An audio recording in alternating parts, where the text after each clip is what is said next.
Primero, buenas tardes a todos los participantes. Gracias por participar en este primer ciclo de primavera DH. Siguiendo la estela de los ciclos de otoño, realizamos 2 o 3 en aquella ocasión y esta vez hemos organizado 2. En esta ocasión, nuestra ponencia se llama Horizontes Estructurales. Vamos ahora a dar paso a la presentación de Alejandro Bernabeu. Gracias de nuevo por participar también. Voy a leer brevemente solo un poco de tu currículum y daré paso a tu presentación, que como hemos dicho antes está centrada en la oportunidad de la estructura y en la relevancia de lo pequeño, en el detalle. Alejandro Bernabeu es doctor ingeniero de caminos, canales y puertos, experto en estructuras de edificación singular, con más de 20 años de experiencia y dirige su propio estudio Bernabeu Ingenieros. Ha colaborado con arquitectos de reconocido prestigio, diseñando y desarrollando la estructura de proyectos como el Caixa Forum en Madrid, con Herzog y de Meuron, la Torre Mohamed VI en Rabat, con Rafael de la Hoz, Museo Sede del Banco Santander en Santander, con David Chipperfield, el Museo Carmen Thyssen en San Feliu de Guíxols, con Nieto Sobejano, o la Pasarela Goián en Vilanova sobre el río Miño, con Burgos y Garrido. Es profesor de la Escuela Técnica Superior de Arquitectura de Madrid desde 2008. Es autor de numerosos artículos y ponencias de congresos sobre la relación entre la estructura y la arquitectura, la colaboración entre ingenieros y arquitectos y la influencia de la estructura en la arquitectura. Su labor ha sido reconocida con el premio IAPSE 2015, otorgado por la International Association for Bridge and Structural Engineering, y con el premio al ingeniero joven destacado en 2013, otorgado por la Demarcación de Madrid del Colegio de Ingenieros de Caminos, Canales y Puertos. Recientemente ha participado en la exposición The Bones of Architecture en el Centro Cultural de Belén, en Lisboa, donde se presenta el trabajo y proyectos de 7 arquitectos e ingenieros europeos. Alejandro, cuando quieras. Muchas gracias, Abraham, por la presentación y muchas gracias por la invitación. Estoy encantado de poder participar en esta iniciativa, que yo creo que está muy bien el poder juntarnos y debatir y comentar y que surjan ideas y cuestiones. Voy a compartir. Bueno, pues en primer lugar quería empezar esta breve presentación con una primera idea, que es valorar la oportunidad de la estructura. Como estábamos en un contexto en el que los grandes avances vinculados al desarrollo de nuevos materiales, de nuevos sistemas constructivos y estructurales ya se han producido y de hecho ya hace tiempo que se produjeron, y que en un contexto en el que prácticamente gozamos de una libertad prácticamente total al mundo arquitectónico y me atrevería a decir también casi en el mundo constructivo y estructural, que prácticamente se pueden resolver grandes luces, analizar geometrías y estructuras de gran complejidad en poco tiempo, con grandes medios, llevar eso luego a la práctica, un poco con todos estos avances que se han ido produciendo, algunos de los cuales citabas ahora al principio de la presentación. Claro, surge la cuestión de cuál es la capacidad de la estructura, qué capacidad puede tener para participar en el desarrollo de los proyectos, en particular en el mundo de la arquitectura, pero en general también en el mundo de la obra civil, ¿no? La estructura por sí misma, qué capacidad, qué oportunidades tiene de configurar, de modificar el espacio, de participar en el desarrollo de los proyectos, ¿no? Y para eso yo creo que hay una cuestión fundamental, que es valorar la propia capacidad de la estructura como un elemento físico. Es decir, la estructura en un edificio está formada por elementos físicos que tienen una determinada materialidad, pilares, vigas, muros, etc. Y el cómo tratemos esos elementos participarán e influirán en la percepción que tengamos de un espacio determinado de una manera u otra, ¿no? Aquí tenemos una imagen de la Neue National Gallery en Berlín, conocido quizás como ser uno de los espacios diáfanos más famosos del mundo, que ha sido rehabilitado recientemente por David Chipperfield. Y lo que quería destacar es esta intervención de Chipperfield en 2014, cuando estaba empezando con el proyecto de rehabilitación de la National Gallery, que consiste en introducir dentro de ese espacio diáfano 114 troncos de árboles de 8 metros de altura, alineados siguiendo la retícula bidireccional de la estructura. Una instalación que justamente pone de manifiesto, busca destacar y llamar la atención sobre el poder configurador el poder de configuración del espacio de la estructura, como de alguna manera un homenaje a los pilares como elementos configuradores del espacio y que transforman radicalmente la percepción que se tiene de él, ¿no? Entonces, cómo introducir en ese gran espacio diáfano, introducir un montón de pilares que siguen esta retícula y que transforman, por lo tanto, radicalmente la percepción que tenemos de ese espacio. En ese mismo espacio, unos años antes, Jenny Holzer hizo también una instalación en la cual introducía estos rótulos luminosos de letras, de mensajes que van cambiando y que van moviéndose, en este caso alineados únicamente en una de las direcciones de la retícula. Por lo tanto, la percepción que se nos ofrece es esa retícula bidireccional en la que no hay un orden predominante, se transforma en marcar una única dirección y ese espacio ya sí que tiene un orden predominante, tiene una dirección clara que de alguna manera es principal sobre la segunda. Como puede ocurrir también según cómo se trate una estructura a la hora de cubrir un espacio, considerando una disposición unidireccional o bidireccional. Estas dos imágenes, un poco de instalaciones artísticas o arquitectónicas, para destacar esa idea del poder configurador de la estructura, que era una de las primeras ideas, la primera idea que quería destacar en este tiempo.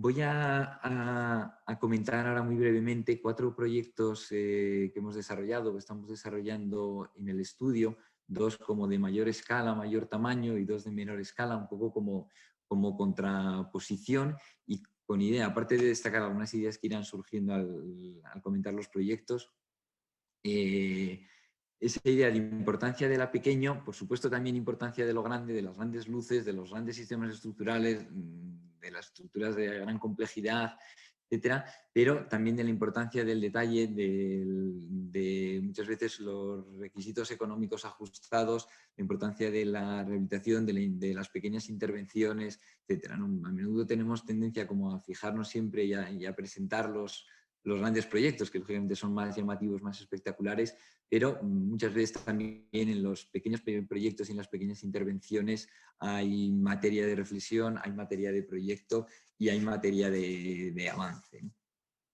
Empezando por los proyectos de mayor escala, un proyecto que estamos trabajando, que se acaba de presentar ahora, es este proyecto, una pasarela sobre el río Miño, unos 300 metros de luz que conecta España y Portugal, el resultado de un concurso internacional que ganamos con los arquitectos Burgos y Garrido y que formará el parque transfronterizo más grande de Europa mediante esta conexión de los dos países. Para resolver esta luz de 300 metros de luz se recurrió a una tipología tradicional de partida en una estructura colgada con una particularidad que transforma un poco esa tipología y que convierte la solución más compleja y a nuestro entender también más interesante.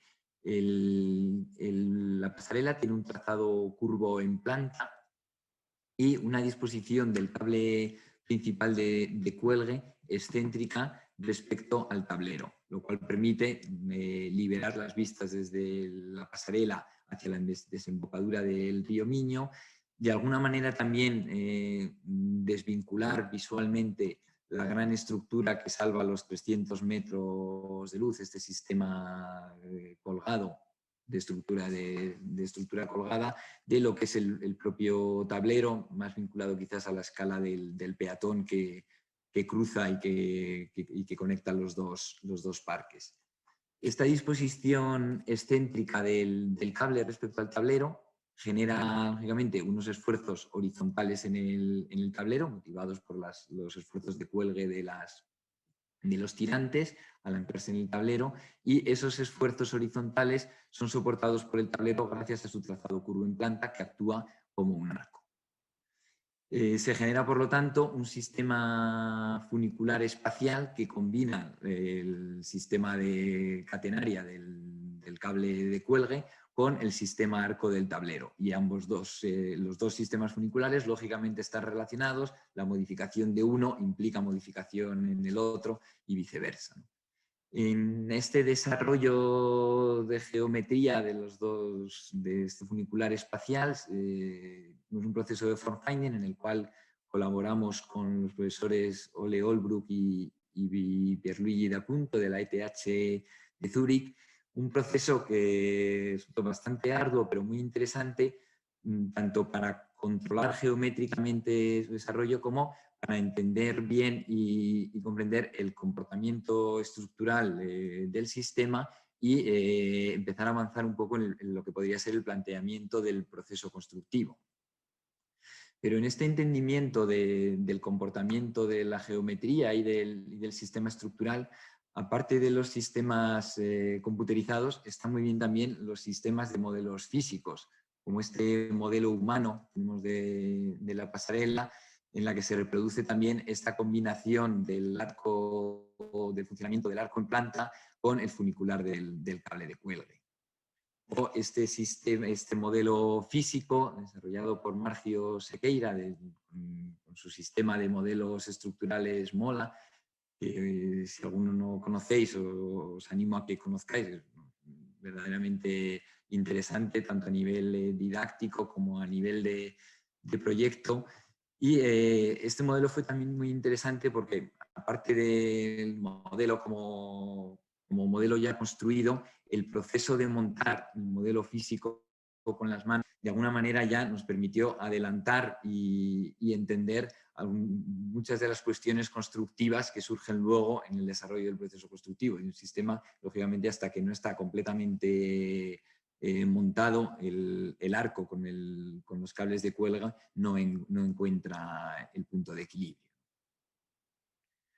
Segundo proyecto que quería destacar actualmente en construcción es una torre en Marruecos. Hemos colaborado con el arquitecto Rafael de la Hoz. Es una torre de 250 metros de altura, será la más alta, una de las más altas de África. En el desarrollo conceptual de la torre se valoraron, pues, uno de los edificios en altura es que al final haces como repaso de las tipologías clásicas y ves cuál puede encajar mejor, ¿no?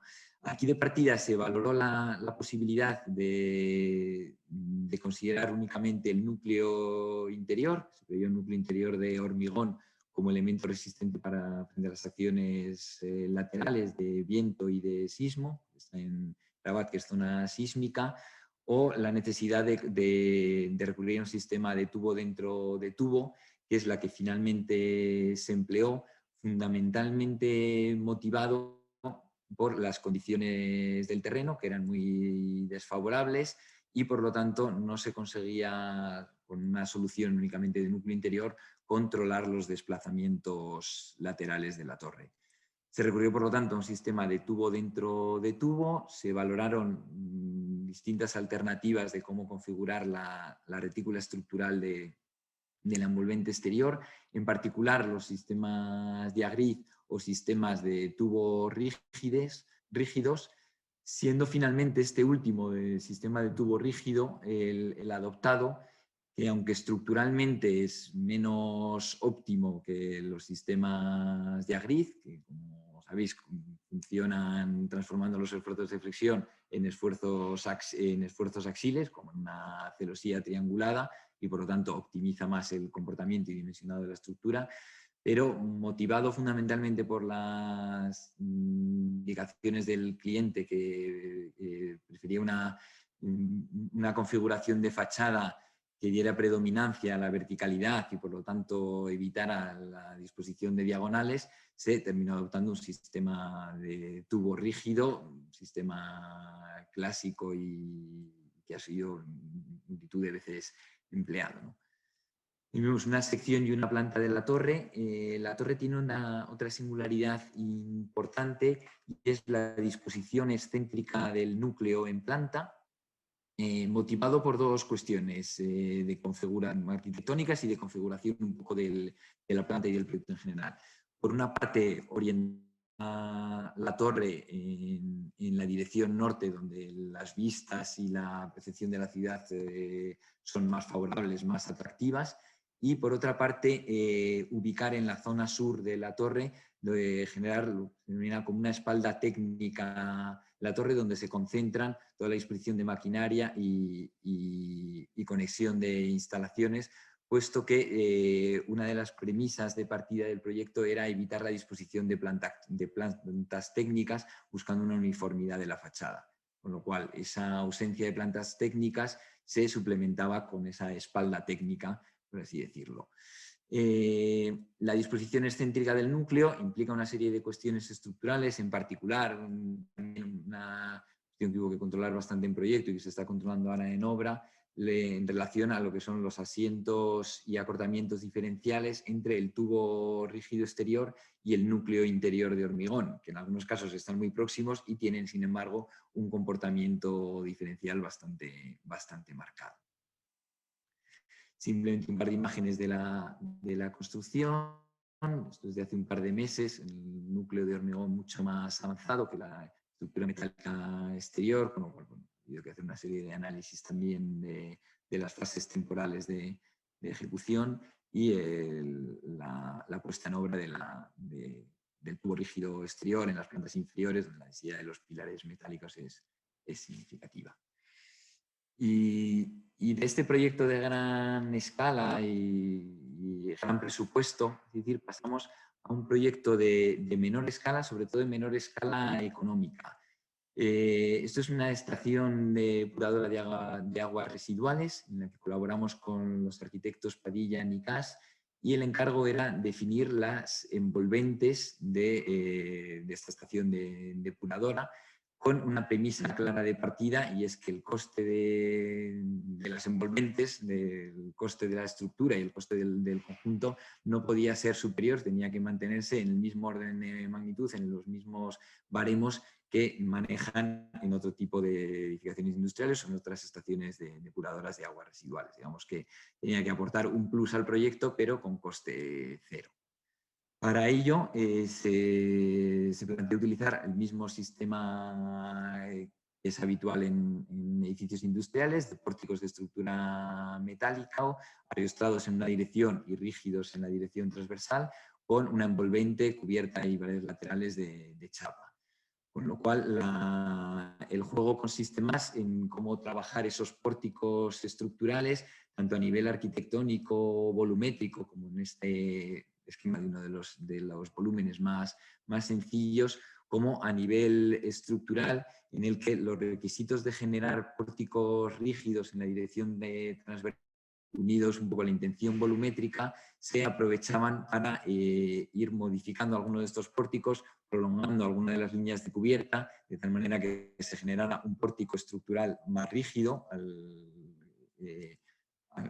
estar jugando con la proporción de la luz que salva y la altura entre pilares, y jugando también con la disposición de los elementos de ariostramiento, que no siguen una disposición uniforme, sino que se van contrapeando, buscando un poco esto que comentábamos al principio, de modificar, aunque sea de manera muy sutil, la configuración del espacio interior. También luego una cuestión a nivel ya más de detalle entre la relación y la disposición en distintos planos de la estructura principal y la estructura secundaria, como vemos aquí un poco en los detalles, de tal manera que la percepción que se tenga de la estructura principal sea más continua al no estar interrumpida por la estructura secundaria, nudos de conexión de los detalles, y el resultado, como digo, es una configuración, una estructura industrial convencional, pero que ofrece, a mi entender, una configuración espacial más cuidada y atractiva, tanto en su visión exterior como desde los espacios interiores. Y el último proyecto que quería destacar son en realidad dos proyectos en los que estamos involucrados actualmente, los dos en Mallorca. y los dos con estructura de piedra, una obra nueva y otro una intervención, una rehabilitación sobre una edificación existente.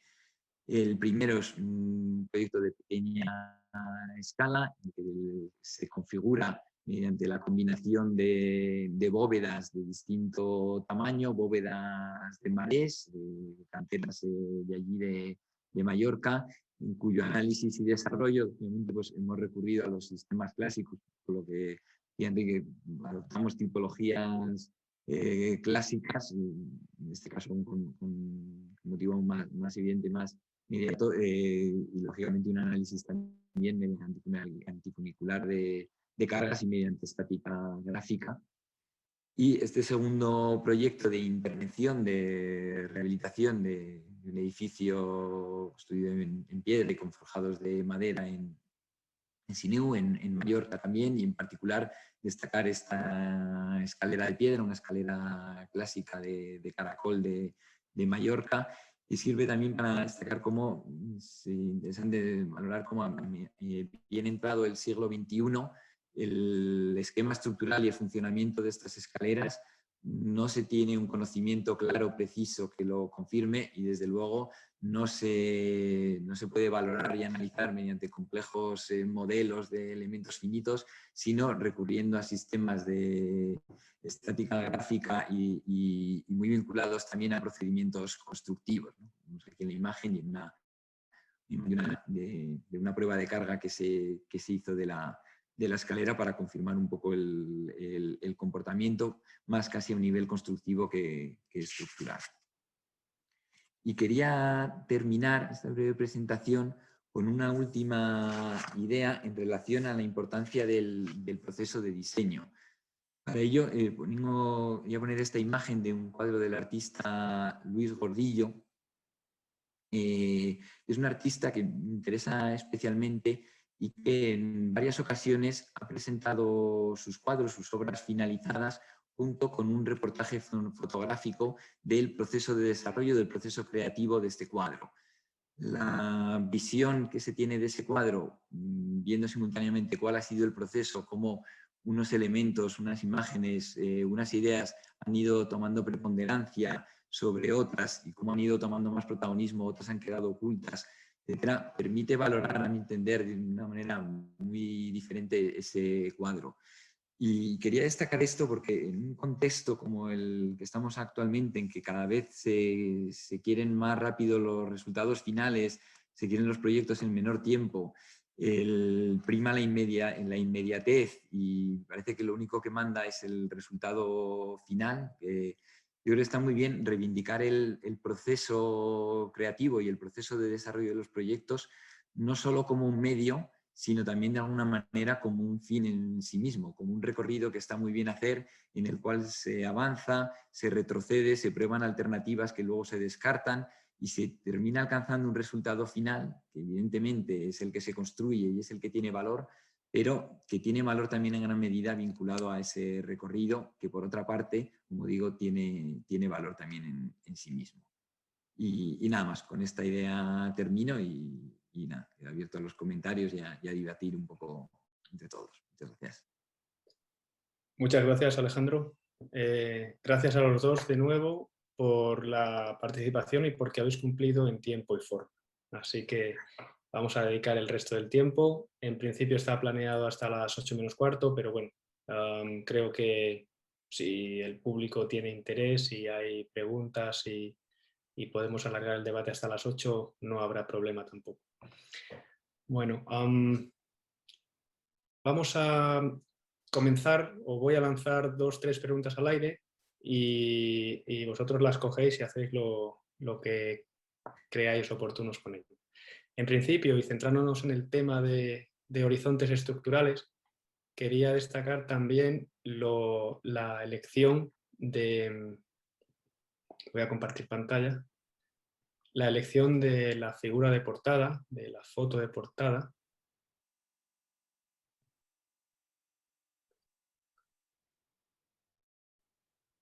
¿Veis la pantalla? ¿Se ve? Sí, sí, se ve. Sí. Ay, Vale. perdón, estaba con el Bueno, micro apagado. la foto de portada es una maqueta que se hizo en 1969 sobre la idea, que creo que todavía está, pero bueno, unas veces se toma con más ahínco, otras veces se abandona, depende de los ciclos políticos, los años, las crisis, etc. Bien, la construcción del puente sobre el estrecho de Messina entre Sicilia y la península itálica ha sido un tema muy en boga en la ingeniería estructural, igual que la construcción del puente de Gibraltar entre la península ibérica, España, Europa y África, Marruecos. No solo como una obra estructural, una obra de ingeniería estructural grande, sino también como algo muy simbólico, ¿no? Bueno, pues estos grandes proyectos, digamos que en su momento se debatieron y no se realizaron, no se llevaron a cabo porque suponía a lo mejor una inversión de dinero muy grande, una inversión de recursos muy grande y también, pues, por lo dicho, ¿no? Por diferentes momentos políticos, históricos, económicos, etcétera. Es lo que puede volver a poner sobre la mesa, quizá porque también en ese horizonte que tenemos en los próximos 50 años la tecnología ha mejorado, los materiales que existen ahora o se han mejorado, se han utilizado, se están utilizando otros que puede dar lugar a la concepción y a la realización final de proyectos de esta envergadura, ¿no? Este sería un ejemplo. Esta maqueta es del mismo ingeniero italiano, Sergio Mumesti, que diseñó el puente sobre el Basento, el que ha enseñado Enrique, el que ha mostrado Enrique en su presentación. Este sería un ejemplo como estructura pendiente o como tarea pendiente para los próximos. Este es el puente sobre el Basento. Esta es la construcción, la maqueta que también hizo para este puente, una maqueta 1,50, 1,100, no recuerdo exactamente, de hormigón, donde medía las deformaciones, me parece que las tensiones también, etc. Una vista del puente sobre el Basento y este vamos después. Bien, otra imagen quizá muy pequeña, también para ponerlo, digamos, en el horizonte, es esta ciudad-montaña concebida en 1992 por ingenieros y arquitectos japoneses como la ciudad del futuro, con los conceptos de ecología, de sostenibilidad eh, y también un poco los conceptos de la arquitectura pragmática de Le Corbusier. Nos vamos también a los años 50, años 60. Y otra ciudad de ejemplo, bueno, este sería el mismo proyecto, esto es Tokio, creo, y esta sería la nueva ciudad edificio, que lógicamente se sale totalmente de escala respecto de los tamaños de rascacielos que tenemos ahora, ¿no? Porque sería como 3 y pico, 4 kilómetros de altura. Y el otro concepto de megaciudad es esta que se llama Shimizu, creo que es en China. Y también, bueno, pues esto sería más parecido a una instalación, a una plataforma petrolífera masiva que a cualquier estructura que podamos observar actualmente en tierra. Bueno, entonces la primera pregunta sería esa, sería ¿qué visión tenéis vosotros o qué retos consideráis que pueden ser los horizontes estructurales del siglo XXI? Vamos a decir en los próximos 50 años.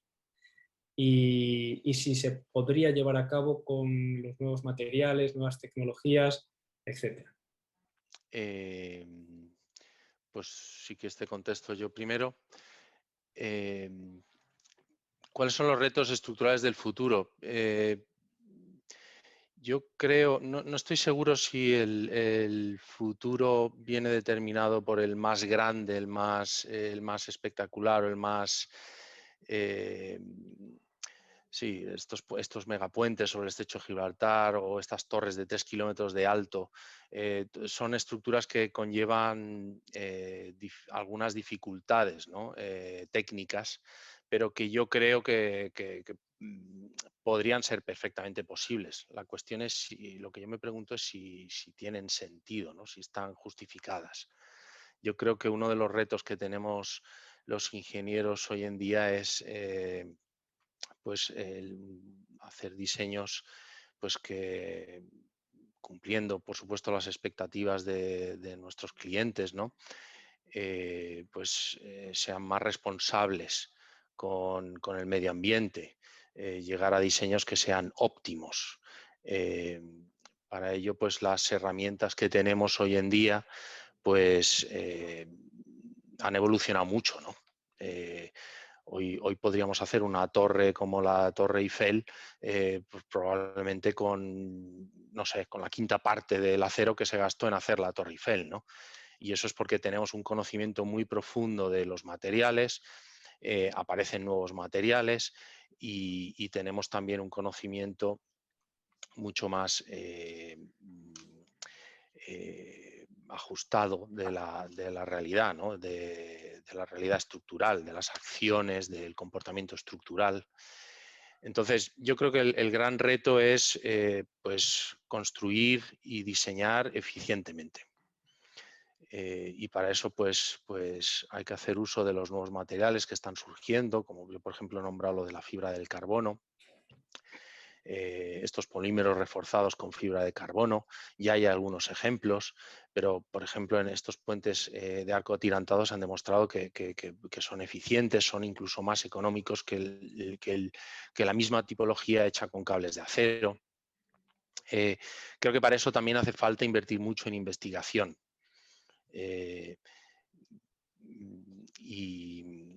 Y bueno, solo también quería, en el reto este que tenemos ecológico, pues dar a conocer que la industria de la construcción supone, según mis datos, supone un 11% de la emisión de CO2 que hay hoy en día, ¿no? Y entonces somos una parte muy significativa y una parte todavía más importante es la operación de las edificaciones que hacemos. Entonces, pues sí, quizá el futuro esté en eso, bajo mi punto de vista. Alejandro. Yo creo un poco en la línea de lo que comenta Enrique, estoy completamente de acuerdo. Más que grandes estructuras, que puede que sean necesarias en algunos casos, pero yo creo que está más la reflexión en la pertinencia de esas grandes obras y demás. Y creo que hay un tema muy vinculado a esto que es también un tema que en realidad son dos temas. Por una parte, la durabilidad, el mantenimiento de las estructuras, vinculado también a cuestiones de monitorización de estructuras. Y por otra parte, la rehabilitación, reconversión, reutilización de estructuras existentes. Es decir, Es verdad. más sostenible probablemente sea construir menos y reaprovechar más lo que ya está construido, ¿no? Desde el punto de partida. Luego, evidentemente, lo que se construya, pues hay maneras más sostenibles de abordarlos y que es un poco en la línea en la que se está avanzando también a nivel general, ¿no? Pero yo creo que hay un punto que además yo creo que se está viendo en los últimos años, vinculado tanto por estas ideas de sostenibilidad como también por incidencias que ha habido importantes en obras civiles y en obras de menor escala o menor tamaño de edificación sobre estructuras construidas, el hacer hincapié en temas de durabilidad, mantenimiento, monitorización, reconversión, reutilización. Yo creo que a priori son cosas que parecen como menos atractivo estar hablando de durabilidad y de mantenimiento que de grandes estructuras y de hormigones ultra resistentes y grandes luces, pero yo creo que la reflexión en gran medida tiene que ir en esa línea. Entonces vamos a tener, según vuestra opinión, una etapa un poco de transición, centrarnos en otras cosas más pequeñas y vamos a ver si estas cosas salen dentro de 30 o 40 años, ¿no? Bueno, al final... Porque luego hay una demanda social también política importante que es cíclica, ¿no? Pero tiene sus fuerzas y tal, ¿no? Entonces, yo creo que convivirá. Igual bueno, al final la historia de la ingeniería estructural... La historia de la construcción y de la arquitectura anteriormente estaba más como dominadas por movimientos artísticos, etcétera, más claros y más dominantes en la época, y cada vez más lo que predomina es más un eclecticismo, o sea, el estilo es el más ecléctico, ¿no? Y yo creo que va va a seguir un poco ocurriendo eso, ¿no? Va a haber una convivencia de distintas ideas, de distintos parámetros. Bueno, la historia de la ingeniería estructural al final siempre ha sido ponerse retos, ¿no? Retos estructurales para alcanzarlos, y siempre ha tenido que ver todo con el tamaño, con la distancia, con las longitudes. Cuanto más grande, cuanto más difícil sea el reto, pues más se hace, ¿no? en ese sentido, para intentar llegar a ello, ¿no? Porque al final en eso se basa el progreso, como en cualquier otra disciplina. Pasamos a otra pregunta, que sería de los puntos que he comentado al principio, de esos, digamos, de esos puntos importantes que debemos considerar que pueden ser los retos a pequeña escala en los próximos 40-50 años. ¿Cuál creéis vosotros? Bueno, he citado 3, podría haber otros, podéis decir vosotros otros. ¿Cuáles serían, según vuestra opinión, aquellos puntos o aquellas claves que van a hacer que la ingeniería estructural, como pudo en su momento la computación, ¿no? En los años 50-60, pegar un avance muy grande? Estos puntos pueden ser la impresión 3D, puede ser la robotización de los procesos constructivos o la ejecución, y puede ser también las estructuras espaciales o estructuras con materiales con características especiales para llegar a sitios donde todavía o en parte se está llegando, ¿no? ¿Qué pensáis vosotros que va a hacer que esto dé un vuelco y que se dispare, digamos, la, el horizonte estructural que tenemos en la actualidad, ¿no? No sé si un vuelco, o sea, yo creo que los 2 primeros que has mencionado, yo creo que ya están y ya han generado ese vuelco, ¿no? Bueno, quizá no ellos 2 solos, pero unido a todo el sistema, o sea, que no están un poco vinculados a sistemas computerizados, tanto de análisis como de representación gráfica, como de fabricación y producción, ¿no? Y yo creo que ese vuelco ya se ha producido, ¿no? Yo creo, insistiendo un poco en lo que comentaba antes, que un tema que no sé si va a generar un vuelco, pero que yo creo que sí que va a tener mucha relevancia, es todo lo vinculado a monitorización de estructuras, tanto en lo que permite avanzar en términos de durabilidad, como en lo que podría permitir pensar en temas de adaptabilidad de estructuras, ¿no? De estructuras que reaccionen y se configuren en función de los esfuerzos de las solicitaciones que tienen, ¿no? Entonces, en algún momento comentábamos que es un poco el origen de todos los funiculares, pues frente a cargas gravitatorias, ¿no? O frente a cargas estáticas, frente a cargas tal. Entonces, siempre hay todas estas estructuras optimizadas o funiculares tienen un enunciado de partida ante el cual responden, ¿no? Entonces, yo creo que todos estos temas de monitorización pueden llevar a pensar en posibles estructuras adaptables, ¿no? Habría que ver luego la aplicación de esos sistemas quizás más sencillo a pequeña escala y probablemente más difícil a gran escala, ¿no? Imagino. Enrique. Sí, pues como dice Alejandro, el futuro está ya con nosotros, ¿no? Yo, a ver, no me atrevo a ir mucho más allá, pero sí que veo que hay mucho futuro en el tema. Creo que en el tema de usos de energías renovables, para, digamos, vinculadas a la estructura de alguna manera, el tema de, bueno, lo que dices de la robotización, impresión 3D, todas estas cosas están ya allí, ¿no? Y van a seguir avanzando. Yo me puedo imaginar un futuro en el que las estructuras prácticamente ya pues, se diseñan en base al análisis de datos, ¿no? Del Big Data, por ejemplo. En fin, no, hay muchas posibilidades. Yo lo que sí que veo es que si queremos que nuestro futuro sea sostenible, cualquier cosa que hagamos tiene que andar en esa línea, ¿no? En la línea de la sostenibilidad. Alejandro lo ha nombrado, pero la reutilización de las estructuras, yo creo que eso es también un campo muy importante. He podido conocer algunas tesis y algunas investigaciones que son realmente interesantes en ese campo. Muy bien.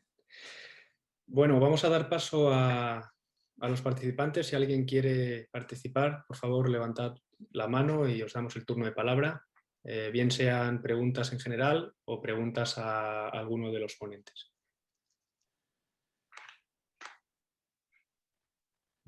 ¿Hay alguien que quiera preguntar algo, que se haya quedado con la cosa de saber más sobre alguno de los proyectos o preguntar sobre la opinión de los ponentes? Si no, yo aquí tengo una lista de preguntas, pero sí que me gustaría que la Hay gente fuera algunas en el chat, participativa. estoy viendo. ¿Eh? En el chat estoy viendo Hay algunas una mano preguntas. levantada. Borja, ¿tú ves manos levantadas? Es que yo no veo aquí. Ah, sí, aquí, perdón. No había visto el chat. Vale, empezamos. Santiago Zarazo. En perspectiva a futuro de materiales, ¿veis posible una estructura con hormigón de ultra alta resistencia en compresión, fibra de carbono en tracción y acero de alto límite elástico en flexión? No sé si la habrá, a lo mejor ya lo hay, o por lo menos proyectos. Cualquiera de los dos, Enrique. Sí, bueno, a ver, se están haciendo investigaciones. A mí me consta en la Universidad de Berlín, Mike Schleich lleva varios proyectos de hormigón pretensado con fibra de carbono.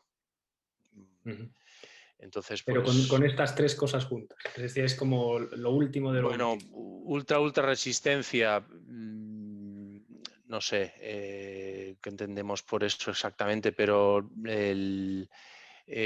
lo que, por ejemplo, también se está, no sé, hormigón ultra resistentes de más de 80 megapascales, entiendo, ¿no? Pues bueno, eso también tiene sus problemas técnicos, ¿no? que habría que resolver. En fin, no sé muy bien si sería posible. Lo que sí sé es que ahora se están desarrollando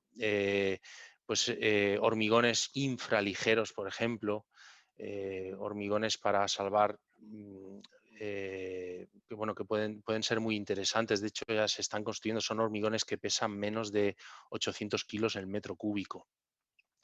Y eso hay bastantes proyectos en desarrollo.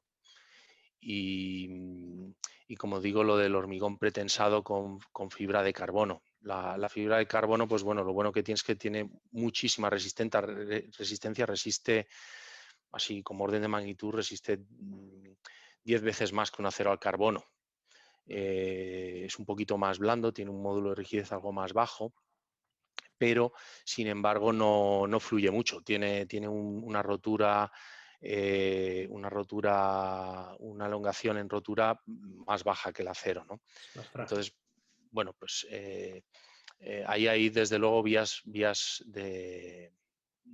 a explorar, ¿no? en investigación. Alejandro. Sí, yo vamos, coincido un poco con lo que ha... Yo creo, o sea, que no estamos muy lejos de esto, ¿no? Y el hormigón era un material que antes, gran parte de su capacidad en función de altura se empleaba en soportarse a sí mismo, ¿no? Por relación de resistencia y peso, y esto ha ido avanzando y antes llamábamos hormigones de alta resistencia, como se nos ha quedado un corto el calificativo, hemos pasado ahora de ultra resistencia, ultra alta resistencia y seguiremos añadiéndole calificativos, ¿no? No sé si cambia mucho concepto los sistemas y la configuración, ¿no?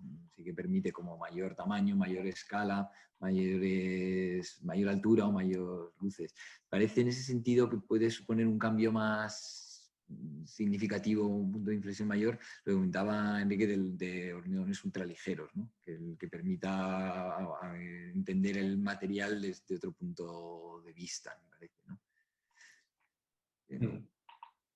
Bueno, vamos con... Es que no había visto las preguntas del chat y es que tenemos ahora muchas, así que voy a intentar ser un poco más rápido. De Tomás 2. A mi modesto entender, el futuro debería avanzar por la sostenibilidad y el empleo de materiales reciclados. Si se me permite, a la propuesta de Abraham, creo que la inteligencia artificial encontrará nuevas posibilidades en el cálculo estructural.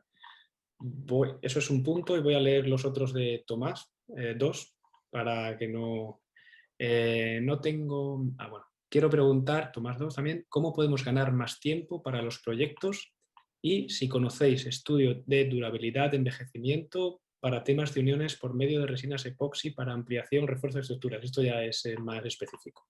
Pero bueno, el primer tema sería que el futuro, según Tomás 2, debería avanzar por la sostenibilidad del empleo de materiales reciclados, ya lo hemos comentado. Y su pregunta es, ¿cómo podemos ganar más tiempo para los proyectos? No sé exactamente a qué se refiere, pero Creo que el desarrollo digo, hacerse ser más efectivos en la construcción o en el tiempo global de todo el proyecto. Trabajar Hemos bajo tenido como tiempo de presión. desarrollo de los proyectos, pero no sé si iba por ahí la pregunta. No sé. Bueno, aquí hay otra pregunta de Tomás 2 también, así que la metemos. ¿Conocéis tiempo para el desarrollo de los proyectos de estructuras? Me dice. Yo creo que hay una labor importante de todos de comunicación y de hacer valer el trabajo. O sea, si lo piensas en un objetivo, tiene todo el sentido del mundo dedicar más tiempo a hacer el proyecto para hacerlo mejor, más efectivo y que luego la construcción sea más rápida y más barata. Pero esto que parece evidente, pues parece que no lo es tanto, que no conseguimos muchas veces transmitirlo, ¿no? Y pasa un poco lo que comentaba antes al hablar de la importancia del proceso, ¿no? Que se prima la inmediatez. Vamos, ahora mismo, pero yo creo que eso ocurre más, no ocurre en los proyectos los que estamos hablando, pero ocurre a nivel social, se prime más la inmediatez que la calidad, ¿no? Entonces, pues, yo creo que es un poco la labor de todos. Sí, es verdad. La verdad es que si de alguna manera quedara inculcado que invertir el tiempo en la fase de proyecto te puede aliviar de muchos problemas luego durante la construcción, pues probablemente nos ahorraríamos muchos problemas, ¿no? El tiempo, desde luego, hay que usarlo bien, pero es fundamental el invertir al principio, creo yo, para luego que los proyectos salgan mejor y que se construya mejor y que luego no construyamos con la presión que tenemos muchas veces encima, ¿no? Lo que decía de las cabezas que hizo cortar Jerjes, pues eso está al orden del día, ¿no? Y ahí eso tendría que mejorar. Yo creo, Enrique, que eso, sinceramente, de momento no va a mejorar mucho, por lo menos en nuestro campo. Otra pregunta, Carlos Arce León. El tema del monitoreo es importante. ¿De las estructuras presentadas se hace algún seguimiento de su comportamiento, vibración, desplazamientos, etcétera, de las que habéis presentado en vuestros proyectos? Y comentarlo brevemente. Lo que más se controlará es vibración y desplazamientos, ¿no? Y eso sí que, tanto en puentes como en edificios en altura, desde el caso por ejemplo, de la torre, tiene previsto un amortiguador TM de incoronación y por lo tanto ya ahora en fase constructiva se está monitorizando desplazamientos y vibraciones para ajustar los modelos teóricos y no se ajustar el amortiguador, lo que yo creo que es una cosa bastante habitual, ¿no? Otro tipo de monitorizaciones no es habitual hacer, yo creo. Bueno, tipo de estructuras. el puente del Bicentenario, el de la Bahía de Cádiz, el nuevo, tiene un sistema de monitorización modelo que registra, no recuerdo bien el tiempo, cada 5 minutos, cada 10 minutos, las tensiones en los cables, las deformaciones, etcétera. Y eso nos está dando, aparte de controlar el puente, lógicamente, nos está dando una información muy valiosa para poder aplicar esa experiencia en diseños futuros, claro. Eso viene hilado un poco con lo que decía algún participante con el hecho con lo de la inteligencia artificial, ¿no? Recopilar datos para luego aplicarlos en los diseños futuros, ¿no? O en la propia estructura, ¿no? Pregunta de Pedro. A pesar de que siempre se habla de las grandes estructuras desde el punto de vista de los ingenieros de caminos, últimamente en estas grandes obras, especialmente viaductos y pasarelas, es muy común la colaboración arquitecto-ingeniero. Esto es un tema también típico. ¿Cómo es vuestra forma de colaboración con ellos? ¿Participan de alguna forma en el desarrollo de la estructura o se limitan a participar en la calidad visual y paisajística? Entiendo, en la estética y en el diseño conceptual. ¿Es mucha la interacción del arquitecto o del estudio de arquitectos en el sistema estructural o en la estructura propiamente dicha o no tanta? ¿O depende? Alejandro. Pues en nuestro caso, la verdad es que una colaboración bastante completa e intensa. También es verdad que es un estudio que estamos acostumbrados a, y prácticamente la totalidad de nuestro trabajo la desarrollamos en colaboración con arquitectos, con lo cual de forma natural esa colaboración, el que sea más en la estructura de edificación, en la que la parte arquitectónica es mayor que en el caso de una pasarela o un puente, en el que la parte de obra civil es mayor. Y yo diría que es algo que surge de forma natural. O sea, vamos trabajando y comentando ideas sin pensar tanto cada uno en qué parcela tiene, en qué solución pensamos que es mejor. Evidentemente cada uno tiene sus conocimientos, su experiencia y su formación, pero digamos que en ese sentido es absolutamente abierta y yo creo que muy fructífera. En gran parte de los casos no es que alguien proponga, los dos propongan una idea, sino que en general las ideas van surgiendo en ese proceso, ¿no? Y sería difícil delimitar quién ha aportado qué parte o quién ha sugerido una idea, ¿no? Sino que es más un proceso, alguien dice, uno de los dos dice algo, el otro responde con otra cosa y poco a poco se va generando la idea, ¿no? Entonces aquí, en ese sentido, diría que muy favorable. Enrique. Sí, totalmente de acuerdo. Yo creo que los proyectos, los mejores proyectos al final surgen de ese buen diálogo, ¿no?, que hay entre la arquitectura y la ingeniería. Por supuesto que depende del tipo de proyecto. Hay proyectos donde pesa más la ingeniería y otros donde pesa más la arquitectura. Pero, como decía Alejandro, esto es una interacción que surge de manera natural y desde luego repercute, cuando se lleva bien, repercute plenamente en la calidad del proyecto final, ¿no? Bien, una pregunta que tenía también apuntada para vosotros, voy a compartir pantalla. ¿Conocéis esta estructura? Bueno, pon el nombre. Pero, ¿la conocíais vosotros antes? No, yo no lo conocía. Bien, bueno, esto es una forma de un poco volver a tipologías estructurales y a diseños que se llevaron a cabo no hace mucho. Esta es el pabellón principal de la Feria de Belgrado, en Serbia, antigua capital de Yugoslavia, y que forma parte de ese conjunto de obras que se desarrollaron en los países de la órbita soviética o países ex-socialistas, y que hay muchas de estas estructuras que nosotros, bueno, en los países, en la Europa del Este, vamos a decir, o en los países del antiguo bloque capitalista, no se conocen y sin embargo son verdaderas maravillas estructurales y arquitectónicas, las dos. Entonces, mi pregunta va en esta dirección, ¿no? ¿Es posible que a lo mejor estas obras, estas tipologías estructurales o ejemplos que antes no era tan común conocer lo que se estaba haciendo en otros países, en otros sitios, por temas políticos, porque no había el acceso a la información que tenemos ahora, se tomen y se vuelvan a reutilizar con los nuevos materiales, las nuevas tecnologías que existen actualmente? Este pabellón esta cúpula de hormigón fue la más grande de Europa y la segunda más grande del mundo, de luz, creo que son, no lo sé exactamente, 50 y algo metros, durante 10-12 años, del 57 al 65, o del 54 al 67, algo así. Pero sin embargo, yo no la conocía hasta el año pasado, por ejemplo. Es decir, hay tipologías estructurales que fueron muy locales o que por cuestiones de falta de recursos o falta de conocimientos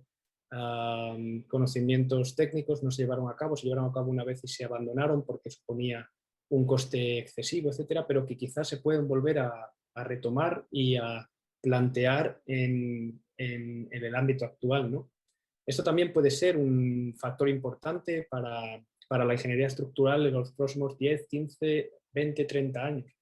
Imaginaos cómo puede ser construir ahora, cómo podría ser construir ahora un edificio o una estructura como esta con los medios actuales, ¿no?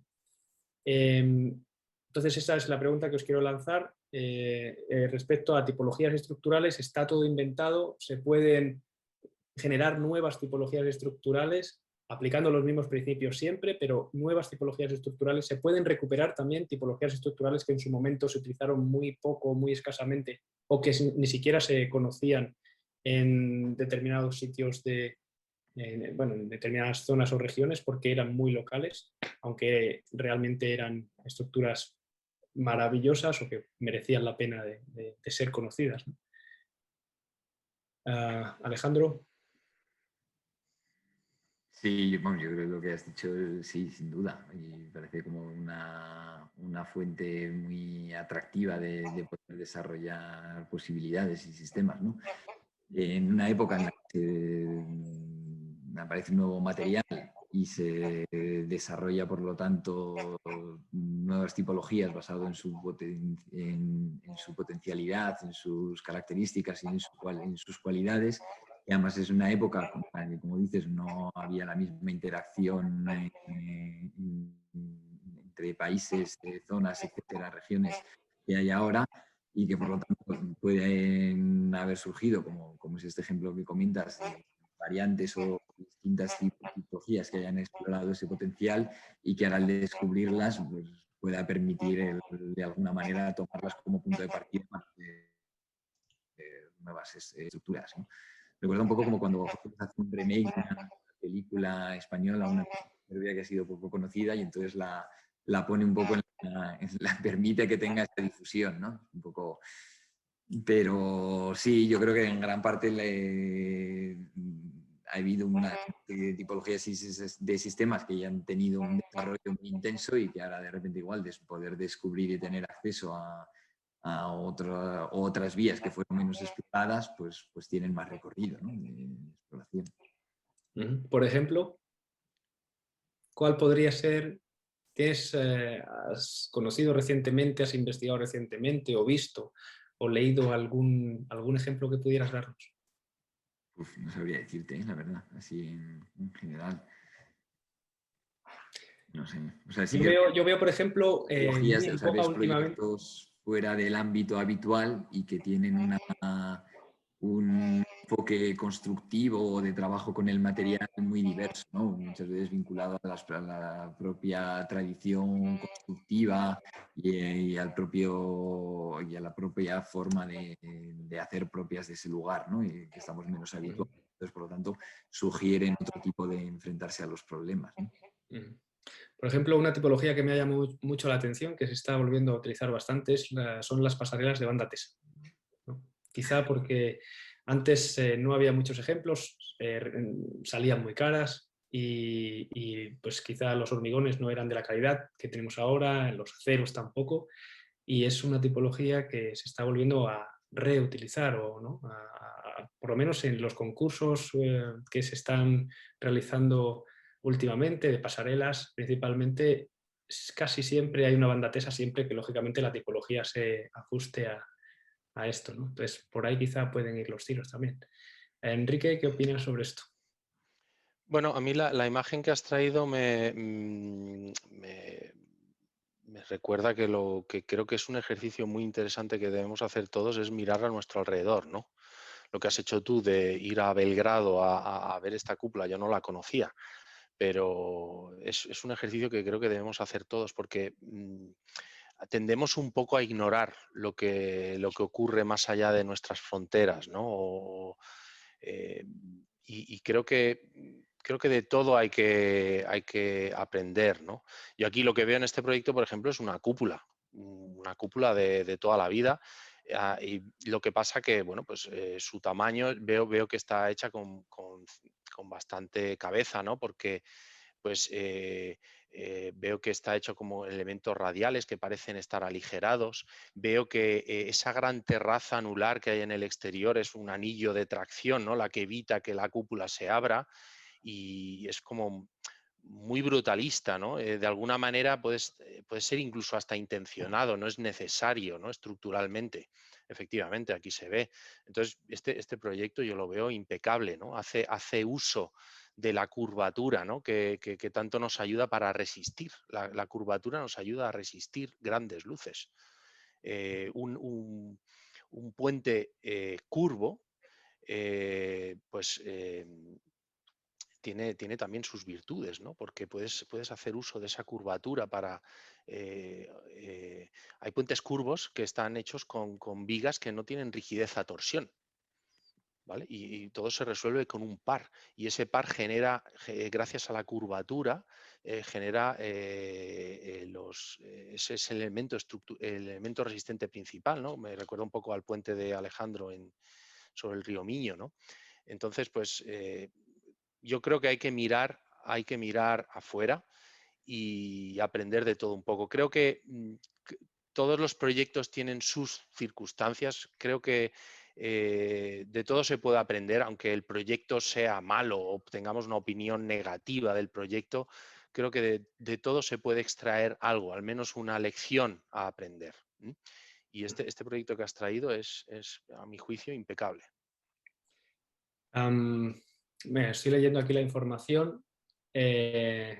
No recordaba exactamente. Siendo la cúpula más grande del mundo entre 1957 y 1965. Y es la cúpula más grande de Europa. O sea, que a día de hoy sigue siendo la cúpula más grande de Europa. La sala 1 fue construida en el 54 por Branko Čečelj y Milorad Pantovic, que probablemente no sean conocidos históricamente. Yo no recuerdo haberlos estudiado ni saber nada de estos señores durante mi vida profesional. Entonces, bueno, pues un poco lo que quería era también reivindicar estas obras, ¿no? En este caso, a mí me gusta mucho el tema de la arquitectura brutalista y los países de la órbita exsoviética. Y la cúpula, según leo aquí, tiene 109 metros. O sea, no 50 y pico, 109 metros. O sea, es una señora cúpula. No sé si también contando el anillo, probablemente sí. A lo mejor la cúpula en sí es menor, pueden ser 80 metros o algo así. Pero con todo y con eso. Bien. También bueno, la usaron los romanos, la cúpula. Sí, pero de estos tamaños no creo que Lo digo por esa barra temporal, ¿no? Que hablábamos. Los sistemas estructurales del pasado también se usan en el presente, ¿no? Bueno, si no hay más preguntas, no hay más comentarios por parte de la audiencia, ya nos acercamos a las 8 de la tarde y por tanto me gustaría cerrar el webinar. Bien, como decía, bueno, como me gustaría repetir, muchas gracias a los ponentes, Enrique, Alejandro. Muchas gracias a los que han estado al otro lado también escuchándonos. Espero que os haya gustado. Gracias también a mis compañeros Leo Todisco y Borja Regúlez por ayudarme a la preparación de este webinar, a H por hacerlo posible y bueno, os aviso, os informo también del siguiente, que será el 17 de junio a las 6:30. Pues eso, gracias a todos y con esto queda cerrado el primer ciclo de Primavera de H. Un saludo.